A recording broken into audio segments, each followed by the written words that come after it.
जनपद एटा में बीजेपी नेता की पत्नी ने अपने पति पर जान से मारने की नीयत से जिंदा जलाने और घरेलू हिंसा सहित कई संगीन आरोप लगाए हैं। पीड़िता सरिता की माने तो हाथरस बीजेपी जिला महामंत्री हरिशंकर ने दूसरी औरत बुलबुल से अवैध संबंध के चलते न सिर्फ उसे जिंदा जलाने का प्रयत्न किया बल्कि उसे बच्चों से दूर कर घर से बाहर निकाल दिया। पीड़ित सरिता ने हाथरस प्रशासन से लेकर लखनऊ में उच्च अधिकारियों तक न्याय के लिए चक्कर काटे, लेकिन पति के राजनीतिक रसूख के चलते सिस्टम के कानों में जू तक नहीं रेंगी। सिस्टम की कार्य प्रणाली से हताश और निराश पीड़िता ने पत्रकारों के सामने न्याय न मिलने की दशा में आत्मदाह करने की बात कही।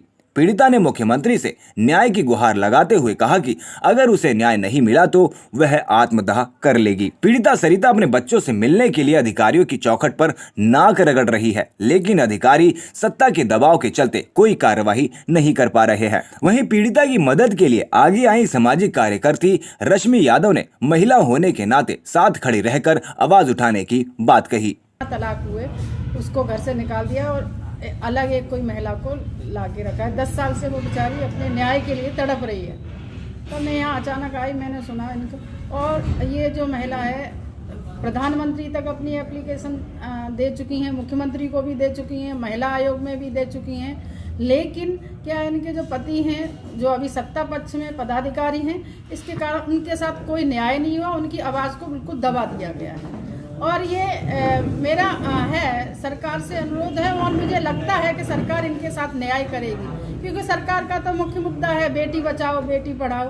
तो ऐसा सरकार के कान तक नहीं पहुंचने दे रही है। सत्ता पक्ष के होने के कारण उन तक पहुंच नहीं पा रही जहां उन्हें न्याय मिलेगा। तो मेरा यही अनुरोध है कि सरकार इनके मैटर में पूरी ट्रांसपेरेंसी बरते, इस महिला को न्याय दे, और ऐसे लोगों को पदाधिकारी बनाएंगे तो जो पत्नी को नहीं रखा वो प्रजा के साथ किस प्रकार से न्याय कर सकेगा। क्या क्या उत्पीड़न हुआ है इस दौरान इनके साथ, कुछ बताया इन्होंने आपको? इन्होंने बताया इनको जलाया भी गया, इनको इतना धमकाया भी गया, इनके भाई को भी मारा गया है, और इनके भाई की भी हत्या कर दी गई। और ये आप देख सकते हैं, ये बेचारे बहुत ही भोले हैं, नेक हैं। अब असत्य के साथ तो कोई चलता नहीं। अकेले बेटी और पिताजी अपना लड़ाई लड़ रहे हैं। इतने लड़ाई को कमज़ोर करने के लिए उन्हें जो करना चाहिए तो उन्होंने पूरा किया, प्रयास मारने की भी किया, लेकिन वो ऊपर का है कि नहीं, जिसको जीना है मरना उन्हीं के हाथ में। क्या मांग करेंगे अब आप पूरा शासन प्रशासन से, पुलिस से?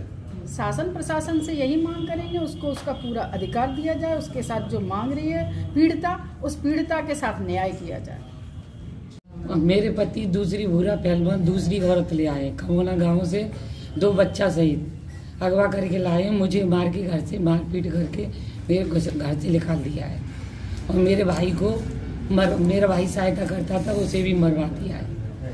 और उसके बाद हमने मुख्यमंत्री के दरबार में बीजेपी के हर जगह लेटर लगाए थे, और हमें कोई न्याय नहीं मिला है। मुझे उन पर न्याय चाहिए। मेरा तलाक हुआ नहीं है, मेरे घर में कैसे रह रही है वो मेरे घर से निकाली जाए और मुझे घर में पहुंचा जाए। मुझे हम न्याय चाहिए आप लोगों पे। क्या आपने पुलिस में और कहीं अधिकारियों से भी शिकायत की, थाना में शिकायत की? हाँ, हाथरस में हर जगह शिकायत की है, डीएम के पास, एसपी के पास, सीओ के पास, महिला थाने में, हर जगह मेरी खबर है, और कहीं मेरी कोई सुनवाई नहीं। सबसे बड़े जो लखनऊ में डीजीपी बैठे हैं उनके पास भी हमारा 4 लेटर पहुँचाए, हमने खुद जाके महिला आयोगों में लखनऊ में पहुँचाए, भाजपा की ऑफिस में हमने पहुँचाए, खुद जाएंगे, मेरी कोई सुनवाई नहीं है। मुख्यमंत्री में के पास हमने मोबाइल से भी 4 पहुँचाए, फिर भी कोई सुनवाई नहीं है। अभी हमने 4-5 दिन पहले हमने जहाँ से पहुँचाए एटा से, उसकी भी कोई अभी सुनवाई नहीं। क्या मुख्यमंत्री आपको जलाने का भी प्रयास किया गया था क्या? हाँ, मुझे मट्टी का तेल डाल के उनकी भाभी ने और उन्होंने मट्टी का तेल डाल के मुझ में आँच लगाई है। किस पद पर है पति आपके बीजेपी में? वहाँ पे भाषा में जब लेके आए थे तब जिला अध्यक्ष थे, फिर जिला अध्यक्ष से हटाए गए थे और पार्टी से निकाले गए थे। आजकल बीजेपी में क्या है वो? महामंत्री कह नहीं पाए, महामंत्री। अच्छा, ये बताइए, महामंत्री है इस समय, महामंत्री है। ये बताइए आप और आशीष शर्मा चेयरमैन के साथ रहते हैं, उस पर हम गए थे। क्या चाहती हैं? हम न्याय चाहते हैं, और नाम अपने हम हत्या कर लेंगे, उसे घर से निकाला जाए और मुझे घर में बैठा, मेरा हक दो। क्या सत्ता पक्ष के दबाव में आपकी सुनवाई नहीं हो रही है, ऐसा आप बोल रही हैं? हाँ जी, मेरी कोई सुनवाई नहीं, और मुझे